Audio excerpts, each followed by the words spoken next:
नमो नमः भवतां सर्वेषां हार्दं स्वागतम। आप सभी का इस चैनल संस्कृत सोपानम में बहुत बहुत स्वागत है। और ये चैनल बनाए मुझे अब थोड़ा सा वक्त हो गया है।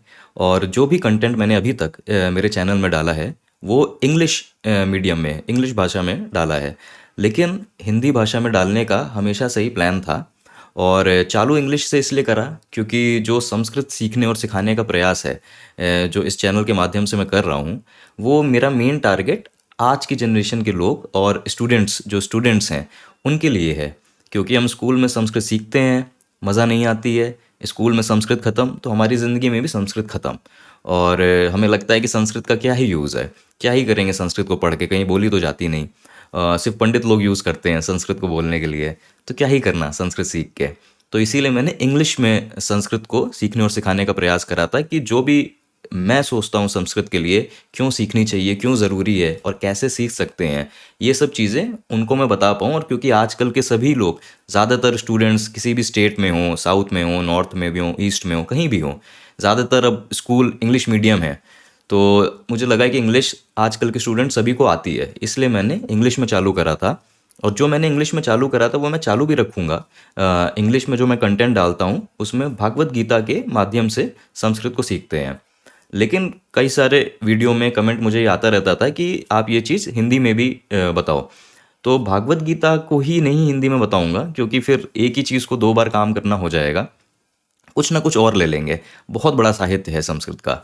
तो कोई भी किताब ले लेंगे, कुछ भी ले लेंगे, उसके माध्यम से हम संस्कृत को सीखने और समझने का प्रयास करेंगे। लेकिन पहला लेसन चालू करने से पहले मैं एक बात को एड्रेस करना चाहता हूँ, बताना चाहता हूँ कि क्यों मैंने संस्कृत सीखा और क्यों मैं इस चैनल के माध्यम से संस्कृत सीखता हूँ और सीख के जो भी मैं सीख पाया हूँ उसको बताने का प्रयास करता हूँ कि क्यों ही संस्कृत। तो उसका बस एक सीधा सा इरादा है। जो भी शास्त्र, जो भी साहित्य हमारे पास है, भारत में अवेलेबल है, वो काफ़ी सारा शास्त्र साहित्य संस्कृत में लिखा गया है। फिर हमारे सबसे बड़े एपिक ले लो, रामायण ले लो, महाभारत ले लो, जो हर घर में कितने वीडियो बनते हैं, सीरीज़ बनती है, वो सब जो वो मूल जो साहित्य है, वो संस्कृत में लिखा गया है। फिर हम लोग रोज़ हर बच्चे को गायत्री मंत्र बता दिया जाता है। तो गायत्री मंत्र उसको बोलना आता है, उसको गायत्री मंत्र का मतलब भी पता है, मोटा-मोटा कि एक भगवान है, उनकी स्तुति हो रही है। लेकिन जो शब्दों का मतलब है, तत्सवितुः वरेण्यम भर्गदेवस्य धीमहि, तो इनके मतलब नहीं पता है। बस रटा, मंत्र को रटा, याद कर लिया और फिर हमेशा उसको बोलते रहते हैं। उसका लेकिन मतलब नहीं पता होता, मतलब बहुत अच्छा है। और फिर एक मान्यता आ गई है आज के टाइम में कि अगर संस्कृत है, तो संस्कृत का काम सिर्फ़ पूजा-पाठ का है। और ये ज़्यादातर लोगों को लगता है जिन्होंने संस्कृत नहीं सीखी है, नहीं पढ़ी है, कि संस्कृत का काम ही क्या है? संस्कृत का काम सिर्फ़ पूजा-पाठ के लिए, पंडितों के लिए है। पूजा कराते हैं और भगवान की स्तुति के लिए है, मंत्र के लिए है, बस इतना ही काम है। लेकिन वो संस्कृत के उस साहित्य को नहीं देखते हैं। ये पूजा-पाठ से जुड़ा जो साहित्य है, ये बहुत छोटा हिस्सा है संस्कृत का। अगर आप उस तरफ जाएँगे, संस्कृत के और साहित्य देखेंगे, तो हमें क्या-क्या मिलता है? हमें मिलता है आयुर्वेदा, कि जैसे आयुर्वेदा आजकल कितना पॉपुलर हो रहा है। कितने लोग आयुर्वेदा पे वापस जा रहे हैं। आयुर्वेदा का जो टेक्स्ट है, जो मूल टेक्स्ट है, वो कहाँ से आया है? वो है सुश्रुत संहिता या चारक संहिता। ये सब संस्कृत में लिखा हुआ है। अब जो लोग आयुर्वेदा पढ़ रहे हैं, जो चीज़ें कर रहे हैं, वो ये किताबें तो पढ़ रहे हैं ना, लेकिन अगर संस्कृत नहीं आती आपको, तो आप फिर ट्रांसलेशन पढ़ोगे कि उनको इंग्लिश में कर दिया, हिंदी में कर दिया, अपनी-अपनी लैंग्वेज में कर दिया, तमिल, तेलुगु में, आप तब पढ़ोगे। लेकिन हम जो भारत में हैं, हमारी हिंदी तो निकली ही संस्कृत से है। कितने सारे शब्द ऑलरेडी हमें पता हैं, क्योंकि हिंदी निकली संस्कृत से, बहुत सारी चीज़ें हमें पहले से ही पता है, इसलिए हम थोड़ा-थोड़ा समझ जाते हैं। लेकिन फिर भी अगर हम कोई संस्कृत श्लोक उठाएँगे, कोई भी चीज़ उठाएँगे, वो हम नहीं समझ पाएँगे, क्योंकि स्कूल में पढ़ी, स्कूल में मज़ा नहीं आई, स्कूल ख़त्म, संस्कृत ख़त्म। और फिर वही कि संस्कृत का काम ही क्या है, कि पूजा-पाठ थोड़ी ना करनी है संस्कृत से। लेकिन आयुर्वेदा एक सेक्शन हो गया, फिर सेक्शन आता है, आज के टाइम में योगा बहुत फ़ेमस है। लेकिन योगा का अर्थ तो बहुत बड़ा होता है। जो योगा फ़ेमस है आज के टाइम में, वो है हठ योगा, जो आसन है, अलग-अलग टाइप के आसन हैं और प्राणायाम। अब ये जो हठ योगा है, ये आया है हठ योगा प्रदीपिका से। ये किताब भी संस्कृत में है। और अगर हठ योगा का आप पर्पस समझो कि उसका काम क्या है, तो उसका काम है अपनी बॉडी को, अपने शरीर को तैयार करना, लेकिन किसके लिए? तो वो आपको मिलता है पतंजलि के योग सूत्रा में। अब पतंजलि मुझसे खुद कोई 5 साल पहले पतंजलि का नाम लेता, तो मुझे लगता पतंजलि मतलब बाबा रामदेव का ब्रांड। लेकिन ऋषि पतंजलि की यहाँ बात हो रही है और ऋषि पतंजलि ने जो योग सूत्रा लिखा है, योग सूत्रा में आप अपने माइंड को कैसे ट्रेन करते हो हर चीज़ के लिए। क्योंकि कितने भी फिट हो जाओ, किसी भी पोजीशन में चले जाओ, किसी भी जॉब में चले जाओ, किसी भी टाइम में, फिर आप 60 साल के हों, 30 साल के हों, 20 साल के हों, अगर यहाँ से आप सही हो, यहाँ से अगर आप मस्त हो, तो फिर सब कुछ मस्त है। लेकिन मेन प्रॉब्लम आज की मॉडर्न लाइफ की यही है कि बहुत लोग यहाँ से परेशान हैं। स्ट्रेस है, काम का स्ट्रेस है, रिलेशन का स्ट्रेस है, फैमिली का स्ट्रेस है, यहाँ से। तो बॉडी की तो हर कोई ट्रेनिंग कर रहा है, जिम जा रहा है, योगा कर रहा है, हार्ट योगा कर रहा है, बॉडी की तो हर कोई ट्रेनिंग कर रहा है। यहाँ को ऐसे ही मान लिया जाता है कि ये तो क्या है, ठीक है। लेकिन यहाँ को ट्रेन करना वो योगा सूत्रा में है और बहुत विस्तार में है कि अगर आप उसकी ट्रेनिंग कर लो तो फिर तो क्या ही बात है।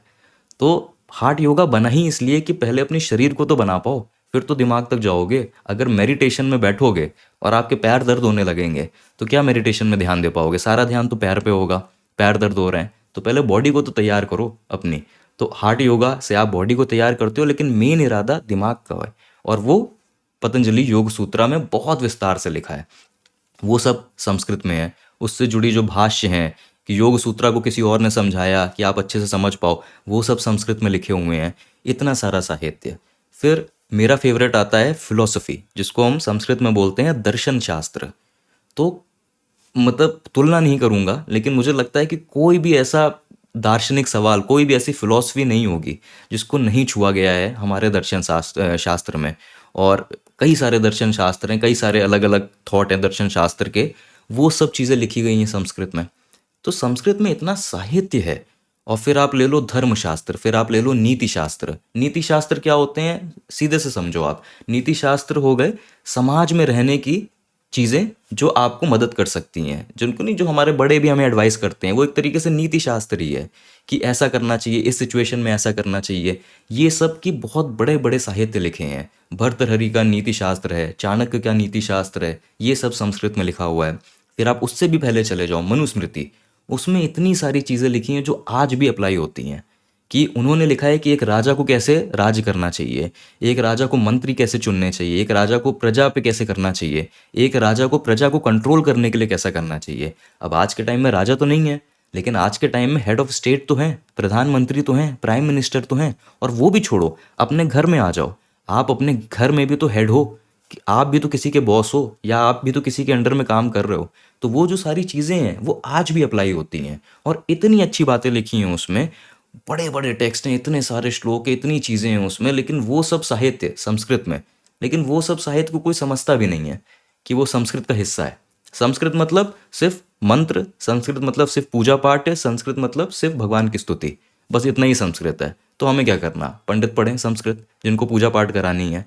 लेकिन कितना साहित्य है जो संस्कृत में है, आप उस चीज़ को समझो। तो बस इन्हीं के लिए मैंने संस्कृत सीखना चालू करा था कि मैं चीज़ों को समझ पाऊँ, चीज़ों को पढ़ पाऊँ। और बहुत मदद करते हैं ये सारी चीज़ें। आप इस तरीके से समझो कि हम स्कूल में फ़िज़िक्स पढ़ते हैं, हम स्कूल में केमिस्ट्री पढ़ते हैं, तो वो सिर्फ हमें फ़िज़िक्स और केमिस्ट्री पढ़ाता है। लेकिन यही खूबसूरती है हमारे साहित्य में, भारत के साहित्य में एक ये बहुत विशेष खूबसूरती थी कि जो भी आप विज्ञान पढ़ रहे हो उसको तो आपको बताया जाएगा, लेकिन हर चीज़ के पीछे एक सीख दी जाती है जो आपको बेहतर इंसान बनाती है। वो सबसे ज़्यादा ज़रूरी है हमारे संस्कृति में, भारतीय संस्कृति में। और वो हर साहित्य, हर शास्त्र में वो चीज़ दिखती है। फिर आप वो महाभारत ले लो, आप रामायण ले लो, आप पराशर स्मृति ले लो, आप कुछ भी ले लो, आप पंचतंत्र ले लो, आप हितोपदेश ले लो, कुछ भी ले लो।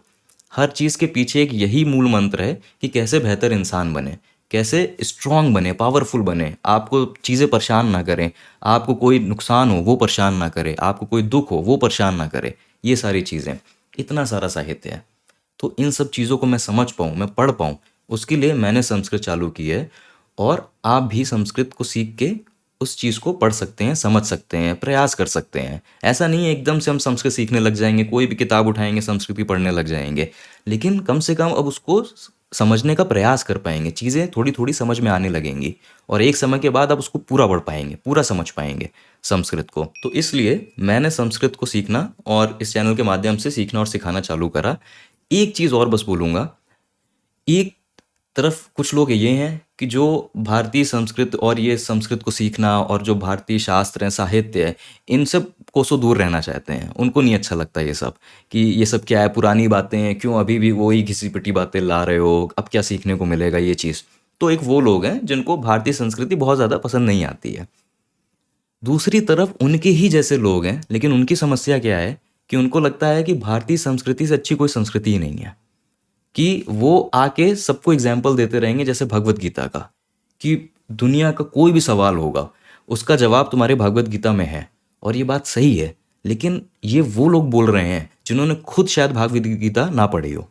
ये प्रॉब्लम है। तो एक गुरूर है लोगों को इस चीज़ का कि अब संस्कृत की ही अगर बात करेंगे तो वो इतना संस्कृत को चढ़ा देंगे कि संस्कृत जैसी भाषा तो कोई भाषा ही नहीं है। कि इंग्लिश अरे कूड़ा है संस्कृत के सामने। अरे कोई भी लैंग्वेज क्यों कूड़ा है भाई? कोई भी भाषा क्यों कूड़ा है?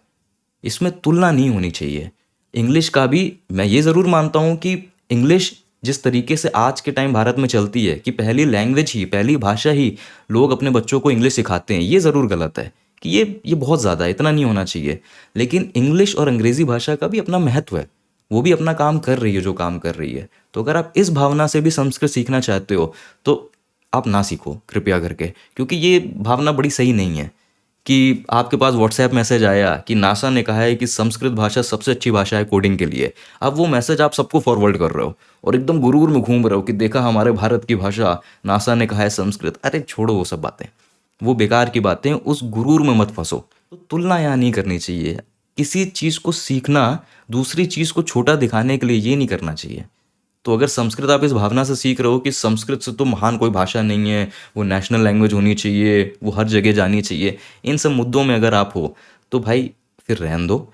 संस्कृत को आप सीखो संस्कृत की खूबसूरती के लिए, कि संस्कृत एज अ भाषा इतनी अच्छी है, इतनी स्ट्रांग है, इतनी ताकतवर है, इतनी मज़ेदार है कि जब आप जैसे जैसे पढ़ोगे तो आपको पता चलेगी। और उस भाषा में लिखा इतना साहित्य है, इतना अच्छा साहित्य है, उसको अगर आप सीखने के लिए सीखना चाहते हो तो आप संस्कृत को सीखो। लेकिन ये कहना कि संस्कृत सीख रहे हैं क्योंकि अंग्रेजी भाषा कूड़ा है, वो कूड़ा है, फिर आप थोड़ा सा गलत लाइन पे जा रहे हो। फिर आप ये चीज़ ना करो, क्योंकि इस चीज़ ने ही हमारे भारत के संस्कृति को थोड़ा सा नीचे लाया है। क्योंकि ये जो एक भावना आ जाती है सबके अंदर कि हमारी संस्कृति, उसके ऊपर कुछ नहीं, सब उसके नीचे हैं, ये बड़ी गलत है। और ये वही लोग के अंदर आती है जिन्होंने खुद वाकई वो चीज़ नहीं पढ़ी है। तो जैसे एक उदाहरण ले लीजिए कि आज के टाइम में ये जो वर्ण है, 4 वर्ण हैं, इनकी बड़ी प्रॉब्लम चलती है कि ब्राह्मण, क्षत्रिय, शूद्र, ये वो। बहुत लोग आज के टाइम में ये मानते हैं कि अगर आप ब्राह्मण घर में पैदा हुए हैं तो आप ब्राह्मण, अगर आप क्षत्रिय घर में पैदा हुए हैं तो आप क्षत्रिय। लेकिन किसी भी शास्त्र में ये चीज़ नहीं लिखी है, बिल्कुल नहीं लिखी है। उल्टा भागवत गीता में साफ साफ लिखा हुआ है, चातुर्वर्णम मया सृष्टम गुण कर्म विभागशः, कि मैंने ही 4 वर्ण बनाए हैं, लेकिन गुण और कर्म पे आधारित। कि आपका खुद की मानसिकता क्या है, उनको गुण कहते हैं। आप किस तरीके से मानसिकता है, आप किस तरीके से आपका दिमाग चलता है, किस तरीके से आपका एक जो इनर टेम्परामेंट होता है, कि एक रुझाव होता है जिस तरफ उस तरफ, और आपके कर्म, गुण और कर्म, इससे आप तय होते हो कि आप ब्राह्मण हो कि शूद्र हो कि क्षत्रिय हो कि वो हो। लेकिन ये कहीं नहीं लिखा है कि अगर आप ब्राह्मण घर में पैदा हो तो आप ब्राह्मण हो। अरे काम तो करो, तब तो ब्राह्मण हो। और कोई भी वर्ण छोटा थोड़ी ना है किसी से। लेकिन आप इस बात को झुटला नहीं सकते हो कि कितने लोग आज भी ये चीज़ मानते हैं कि अगर वो ब्राह्मण या क्षत्रिय ऊपर के वर्ण हैं तो नीचे वाले वर्ण को वो वाकई नीचा ही समझते हैं, कि वो तो नीचे हैं हमसे। भले आपसे ज़्यादा वो सफल हैं ज़िंदगी में, भले आपसे ज़्यादा वो विद्वान हैं ज़िंदगी में, लेकिन फिर भी एक घमंड है कि हम उस वर्ण में पैदा हुए हैं तो भाई हम ऊपर हो गए। ये सब जो प्रॉब्लम है, ये प्रॉब्लम भी बहुत बड़ी प्रॉब्लम है। और ये वो लोग हैं जो इन सब साहित्य को, इन सब शास्त्र को काफ़ी मानते हैं, लेकिन वो गलत धारणा से मानते हैं। वो एक गुरूर की धारणा से मानते हैं, घमंड है उनको इस चीज़ का कि ऐसा है। और घमंड तभी होता है जब आपने वाकई नहीं पढ़ा। तो वो लोग जिनको एकदम नफरत है इन सब चीज़ों से, और वो लोग जो इतने ज़्यादा घमंड में हैं इस साहित्य और इस संस्कृत और हमारे भारतीय संस्कृति के, दोनों सेम ही हैं, दोनों बराबर हैं। उन्होंने पढ़ा नहीं, उन्होंने भी नहीं पढ़ा, किसी ने नहीं पढ़ा। तो आप पढ़ लो, आप समझ लो। चीज़ों को समझने के लिए, सही से चीज़ों को समझने के लिए चीज़ों को पढ़ो, किसी से लड़ने के लिए चीज़ों को मत पढ़ो। विद्या विवादाय धनम मदाय शक्ति परेशान परिपीडनाय खलस्य साधुर विपरीतमेतत् ज्ञानाय दानाय चा रक्षणाय। बड़ी सुंदर सुभाषिता में कहने का मतलब बस यही है कि जो बुरे लोग होते हैं, वो, उनके लिए विद्या को अर्जित करने का, उनके लिए कुछ भी सीखने का सिर्फ एक ही मतलब होता है, विवाद के लिए।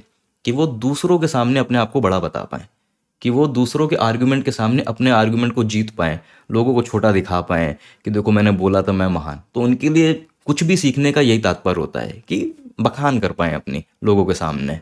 तो वो बहुत गलत है। एक साधु के लिए, और साधु से मतलब वो सिर्फ ऋषि मुनि साधु ही नहीं, साधु से मतलब है जो अच्छे लोग होते हैं। तो साधु वो होता है जो विद्या ज्ञान आए ज्ञान के लिए, कि वाकई वो सीखने की चाहत से सीखना चाहता है। अगर आप संस्कृत सीखना चाह रहे हो तो आप वाकई इसलिए सीखना चाह रहे हो कि जो भी साहित्य है आप उसको समझ पाओ, आप उसको पढ़ पाओ, और आप इस संस्कृति की जो एक इतनी खूबसूरत चीज़ है संस्कृत भाषा और उसका लिखा साहित्य, उसको आप रख पाओ, बचा के रख पाओ। आप सीखोगे तो आप आने वाली जनरेशन को बता पाओगे और आप सही चीज़ों को समझ पाओगे।